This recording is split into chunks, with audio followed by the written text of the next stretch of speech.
There are stories that shake a community to its core, stories that leave people asking, how could this happen?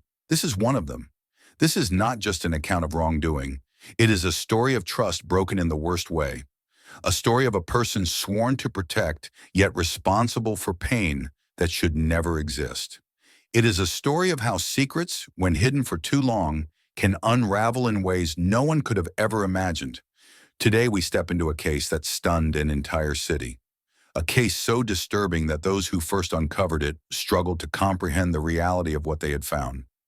A young girl named Meghan, barely beginning her life, carrying a truth that no child should ever bear. A truth that led to consequences no one could reverse. In the heart of Orlando, behind the badge of authority, a man named Frank Armstrong, age 47, lived two lives.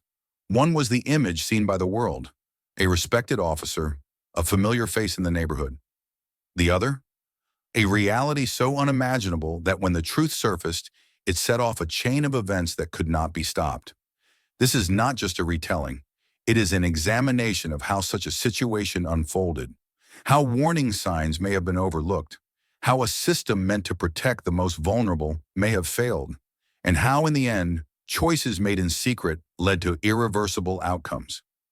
Before we begin, a caution. This is a sensitive account. What follows is shared with great care and deep respect for those affected. For years, Frank carried a badge, a gun, and the authority that came with them. The people of Orlando saw him as a protector, someone who had dedicated his life to enforcing the law. In uniform, he was a man of discipline, a respected figure in his community. Neighbors would greet him, co-workers would trust him, and criminals would fear him. But no one truly knew him. His career had been steady. He had worked hard, gaining the trust of his department. There were no major scandals tied to his name, no reports that would raise suspicion. If someone had looked at his record, they would have seen a clean history, a dedicated officer. But what the reports didn't show was the man he was behind closed doors. At home, he was different. He was not the officer people respected. He was the ruler of his household, a man whose word was final. His daughter Meghan had never known what it was like to make her own choices. He decided everything, what she wore, where she went, who she spoke to. To some, it might have seemed like strict parenting, but there was nothing normal about it. The control was suffocating, and it only got worse with time. No one questioned it, no one saw the signs, until it was too late. Meghan Armstrong, Frank's daughter aged 18, was born into a world where control disguised itself as care. From the outside, she seemed like any other girl, quiet, obedient, and respectful. Those who knew her father assumed she was simply raised in a strict home, one where discipline was expected. But what they didn't see was how fear shaped every part of her life. Growing up, she had dreams like any other child. Maybe she wanted to travel, go to college, or build a life of her own. But those dreams never had the chance to grow. Her father made sure of that. He was always watching, always making the decisions for her. She wasn't allowed to have close friends, wasn't given the freedom to explore the world outside her home. To those who visited, their family seemed normal enough.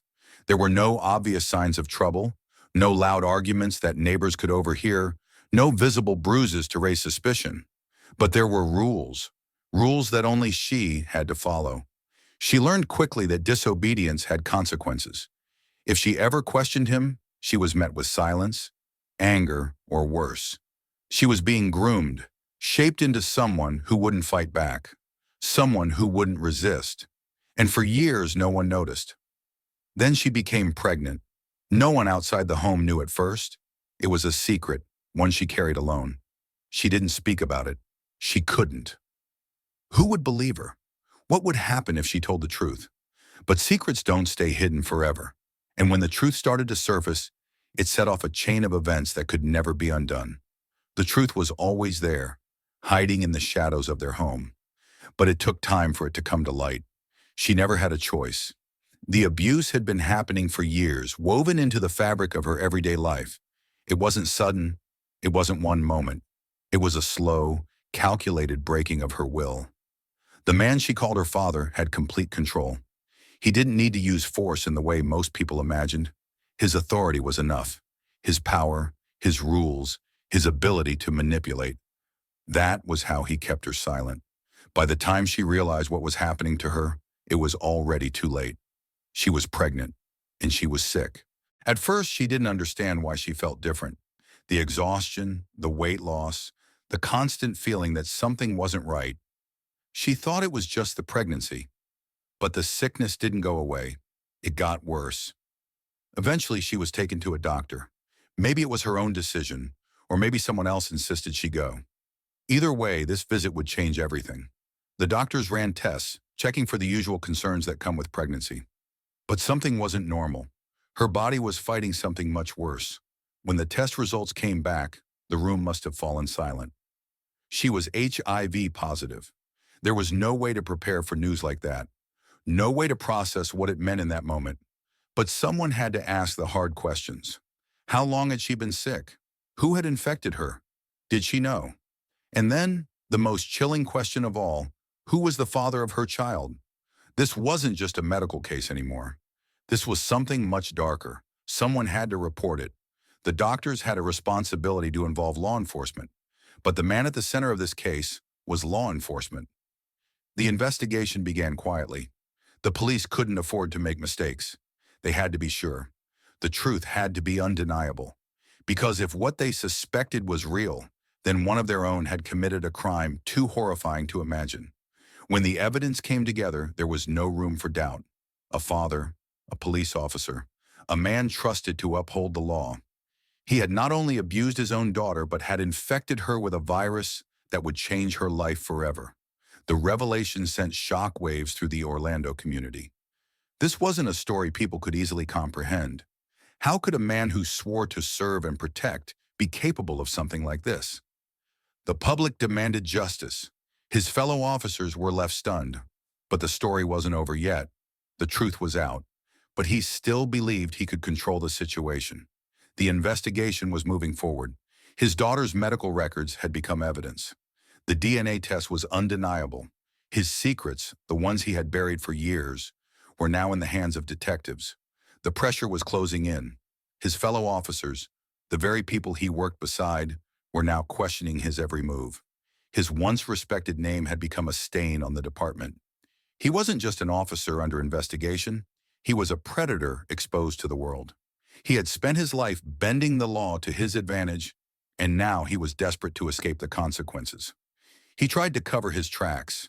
Maybe he attempted to discredit his daughter, painting her as unstable, as someone who couldn't be trusted.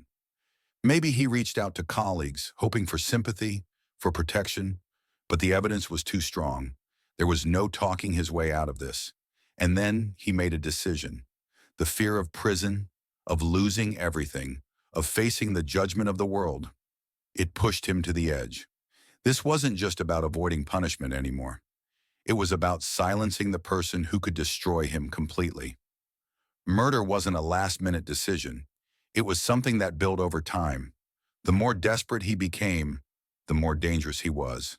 He convinced himself that there was only one way to regain control. The plan took shape, and he tried to manipulate someone else into helping him. But one thing was certain.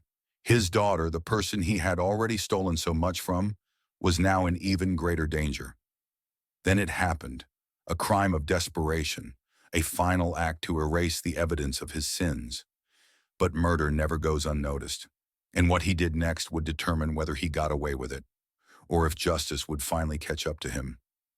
The murder was meant to erase the truth.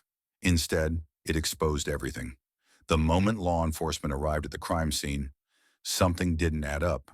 A father, a police officer, someone trained in investigations, should have been able to cover his tracks better. But desperation leads to mistakes, and this time, there was no hiding from what he had done. Detectives started piecing the case together. They already knew about the abuse, the pregnancy, the HIV diagnosis. Now they had a homicide on their hands. They retraced his steps, looking at phone records, surveillance footage, and forensic evidence. The motive was obvious: silencing the one person who could destroy him. It didn't take long before they had enough to arrest him.